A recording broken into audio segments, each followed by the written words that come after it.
بسم اللہ الرحمن الرحیم۔ تمام سننے والوں کی خدمت میں عقیدت و محبت سے السلام علیکم ورحمۃ اللہ وبرکاتہ۔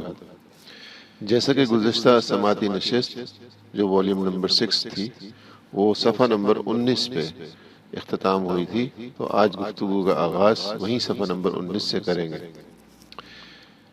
خرقہ مبارک کے فیوز و برکات۔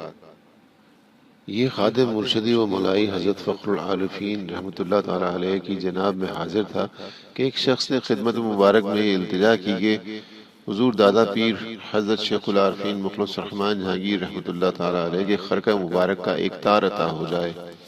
فلاں شخص آزیب زدہ ہے، آپ رحمۃ اللہ تعالیٰ نے خرقہ مبارک کا وہ تار اسے عطا فرمایا، اور اس خادم سے ارشاد ہوا کہ کوئی آسیب زدہ ہوتا ہے تو حضرت صلی اللہ علیہ وسلم عزیز کے خرقے کا تار یہ لوگ گلے میں بطور تعویذ پہنا دیتے ہیں، اس کا آسیب دور ہو جاتا ہے۔ قید آسیب دستور نہ تھا، اور یہ بھی فرمایا کہ کوئی آسیب زدہ آتا تو جن اور خبیث کو آپ قید نہ کرتے، آسیب سے یہ فرما دیتے کہ دور ہو جا، چھوڑ دے، بس خدا کے فضل سے دور ہو جاتا۔ آپ رحمۃ اللہ تعالیٰ علیہ کی خدمت میں مریضان مایوس العلاج اور مجنون اور آسیب زدگان بہت حاضر ہوا کرتے۔ آپ رحمۃ اللہ تعالیٰ علیہ کی دعا کی برکت سے صحت یاب ہو جاتے۔ ایسے واقعات بہت سارے ہیں۔ یاد جہانگیری، ایک کتاب یاد جہانگیری جس میں حضرت سیدنا شیخ العارفین کی تاریخہ وفات بھی موجود ہیں، 1335 ہجری میں شائع ہوئی تھی۔ شعراء کی اچھی اچھی تاریخیں ہیں، مگر حافظ فرید احمد صاحب، مولانا شمشاد صاحب اور حافظ مقبول احمد صاحب نے جو قطعات تاریخی لکھے، ان کا یہ مرتبہ خاص ہے حق کہ حضرت قبلہ رحمۃ اللہ تعالیٰ علیہ نے ان کے لیے خصوصیت سے اظہار پسندیدگی فرمایا اور چند اشعار بھی فرمائے،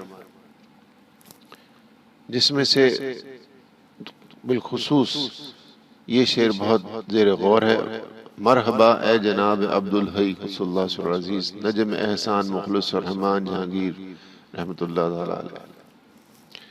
تاریخ وفات اور تصرف غیب۔ اس تاریخ کے متعلق میرٹھ کے مظاہر اسلام صاحب سے ارشاد ہوا کہ ہم نے ایک دفعہ کہا تھا کہ تمام تاریخیں قوت علمیہ سے لکھی گئی ہیں، مگر دو تاریخیں ایسی ہیں جو تائید غیبی سے لکھی گئی ہیں، ایک حافظ فرید کی تاریخ اور دوسری حافظ مقبول احمد صاحب کی۔ انسان کی یہ مجال نہیں کہ ایسی تاریخیں کہہ سکے، یہ قوت باطنیہ اور غیبی تصرف سے لکھی گئی ہیں۔ اس میں ہمارے لیے بہت بڑی مبارکباد ہے، جس کی وجہ سے ہمیں نہایت عظیم الشان خوشی اور سرور ہے۔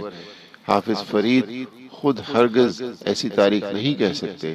یہ تاریخ در حقیقت ان کے پیر مولوی عبدالعلیم صاحب عاصی رحمۃ اللہ تعالیٰ نے غیبی تصرف سے لکھی ہے۔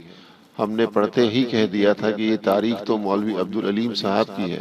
مولوی عبدالعلیم صاحب رحمۃ اللہ تعالیٰ علیہ بہت بڑے مشہور شاعر، عالم اور درویش تھے۔ ہماری ان کی نہایت رفاقت رہی۔ پورب کے لوگوں میں مولوی فاروق صاحب چڑیا کوٹی اور مولانا عبدالعلیم صاحب فلسفہ، فقہ اور اصول میں بہت مشہور تھے، اور پچھم والوں میں حضرت سیدنا مولانا عبدالحی صاحب فرنگی محل اور مولوی لطف اللہ صاحب اور مولوی فضل حق صاحب خیر آبادی بہت مشہور عالم مانے جاتے ہیں۔ ہم نے منشی عبدالقدیر سے کہہ دیا تھا کہ تاریخ کو اردو تاریخوں میں سب سے پہلے لکھنا، مگر ہم نے سب سے اول اس تاریخ کے لکھنے کو کہا تو کچھ سوچ سمجھ کر ہی کہا۔ ہمیں یہ تاریخ نہایت پسند ہے، اور واقعہ یہ بھی ہے کہ سب سے اچھی ہے۔ اس شان کی کوئی تاریخ نہیں۔ جو 4 اشعار ہم نے کنندہ کرانے کلکتہ بھیجے، ان میں یہ مادہ تاریخ بھی ہے۔ حافظ پیر صاحب کے ان 2 شعروں کی نسبت ارشاد ہوا: ہائے اس آفتاب کا چھپنا جس سے روشن تھا خلق کا ایماں، مرحبا اے جناب عبدالحی نجم احسان مخلص الرحمن۔ افسوس اور ہائے کا فرق۔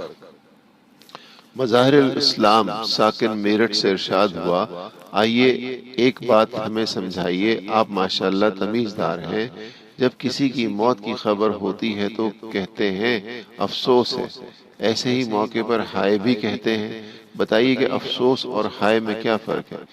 اس استفسار کے جواب میں خود ہی فرمایا: ہائے کا تعلق روح سے ہے، جب روح پر اثر ہوتا ہے تب انسان ہائے کہتا ہے۔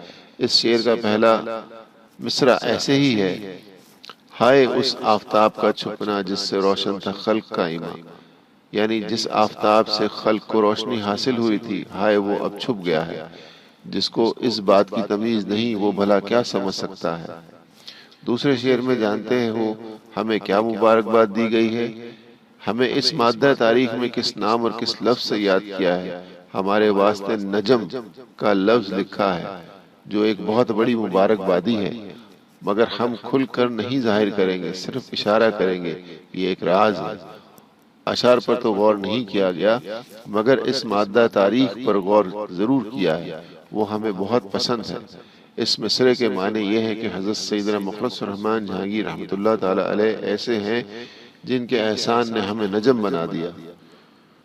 قرآن مجید میں چمکتا ہوا تارا، چمکتا ہوا تارا، اللہ تعالیٰ نے فرمایا وَالنَّجْمُ إِذَا هَوَى، قسم ہے نجم کی جب وہ ڈھل جائے، اور وَالسَّمَاءِ وَطَارِقِ وَمَا أَدْرَاكَ مَا الطَّارِقُ النَّجْمُ الثَّاقِبُ، قسم ہے آسمان کی اور رات کے مہمان کی، وہ مہمان کیا ہے؟ نجم ثاقب، چمکتا ہوا تارا ہے۔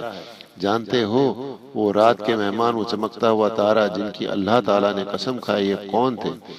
وہ تارا معراج کی رات میں حضرت سرور کائنات صلی اللہ تعالی علیہ وآلہ وسلم ہے۔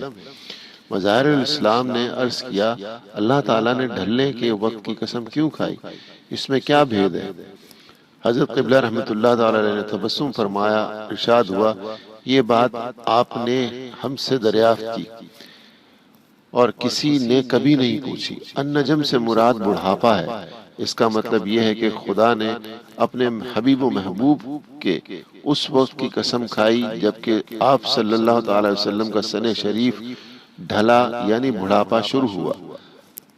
انسان کی جوانی 50 سال کے بعد ختم ہو جاتی ہے اور بڑھاپا شروع ہو جاتا ہے۔ ہمارے پاس بھی یہی تاریخ 50 برس کے بعد آئی ہے، ہمارا بھی بڑھاپا شروع ہوا۔ مجھ میں مظہر الاسلام بڑھاپا شروع ہوا، مجھ میں مظہر الاسلام بڑھاپا اور علالت دونوں جمع ہو گئے، ہم بالکل مردہ ہو گئے۔ اب دنیا کا کیا لطف، نجم کے کیا معنی ہیں، اسے تم کیا سمجھو گے کہ آمدی وکے پیر شدی؟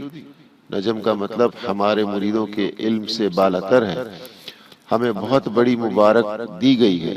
فقیروں درویش بہت تھے لیکن ہمارے پیر و مرشد کی طرح کسی کو نہ پاؤ گے۔ مزید تفصیل حافظ مقبول احمد صاحب بنارسی بقوقب نے بیان کیا کہ جب مجھ کو بنارس میں حضرت قبلہ رحمۃ اللہ تعالی کی غلامی کا شرف حاصل ہوا تو آپ نے فرمایا کہ ہمارے حضرت پیر و مرشد والد صاحب قبلہ کی تاریخ وصال لکھیے، اور کچھ حالات منیف آپ نے فرمائے۔ از جملہ یہ بھی فرمایا کہ ہم کو کعبۃ اللہ کے پورب جانب مرید و تلقین کرنے کی اجازت ہے۔ میں نے فکر و تاریخ و وصال شروع کی تو یہ مصرع برآمد ہوا، قطب مشرق پا نہا وہ سوئے اصلی مرکز آپ نے پسند فرمایا۔ میں نے اس پر اور اشعار منظوم کر کے بنارس سے دربار عالی میں پیش کرا دیا۔ کئی سال بعد جب میں چاٹگام شریف تشریف لے گیا، حاضر خدمت اقدس ہوا تو آپ رحمۃ اللہ تعالی نے فرمایا کہ آپ کے مادہ تاریخ میں 313 ہجری لکھے ہیں، حالانکہ 302 ہجری ہونا چاہیے، ایک عدد زیادہ ہے، ہو سکے تو اس کو درست کیجیے۔ بندہ اس عددی غلطی پر آگاہ نہ تھا۔ اس بار آپ رحمۃ اللہ تعالی نے اور لوگوں سے مرید و تلقین کرنے کی حدود کے متعلق فرمایا کہ پہلے کعبۃ اللہ کے پورب مشرق کی جانب مرید کرنے کی اجازت تھی، اب ہم کو چارہا جانب اجازت ہے، یعنی پوری دنیا میں مرید کر سکتے ہیں۔ اس ارشاد مبارک سے مجھ کو بہت خوشی و مسرت ہوئی اور تاریخ وصال شریف کے مادہ کی فکر ہوئی۔ 6 شعبانہ روز فکر کی کامیاب ہوا، بہت مغموم ہو کر حضرت سیدنا دادا پیر اقدس سر العزیز کی مزار اقدس پر حاضر ہو کر بہت رو رو کر دعا کی۔ اس رات ہجوم غم کے سبب نیند نہ آئی، کروٹیں بدلتا رہا۔ آخر یہ خیال ہوا کہ مادہ تاریخ کی ہی فکر کرو، لیٹے لیٹے سوچتا رہا۔ دفعتاً ایسا معلوم ہوا کہ دل میں کوئی کہتا ہے قطب عالم شد روانہ سوئے اصلی مرکزے۔ عداد شمار کیے تو 1302 ہجری برآمد ہوئے۔ بتی روشن کر کے لکھ کر بار بار شمار کیا، صحیح برآمد ہوئے، بہت خوشی ہوئی، صبح کو بعد نماز فجر عرض خدمت کیا، بہت پسند فرمایا اور فرمایا جس سرزمین سے کعبۃ اللہ مسجود ہو سکتا ہے اس سرزمین میں یعنی تمام عالم ہے ہم مرید و تلقین کر سکتے ہیں۔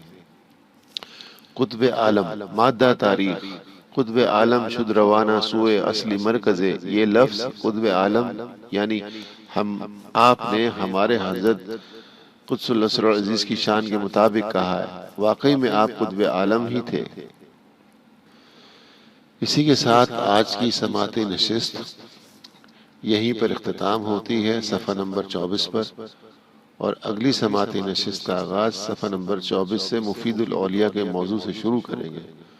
السلام علیکم ورحمۃ اللہ وبرکاتہ۔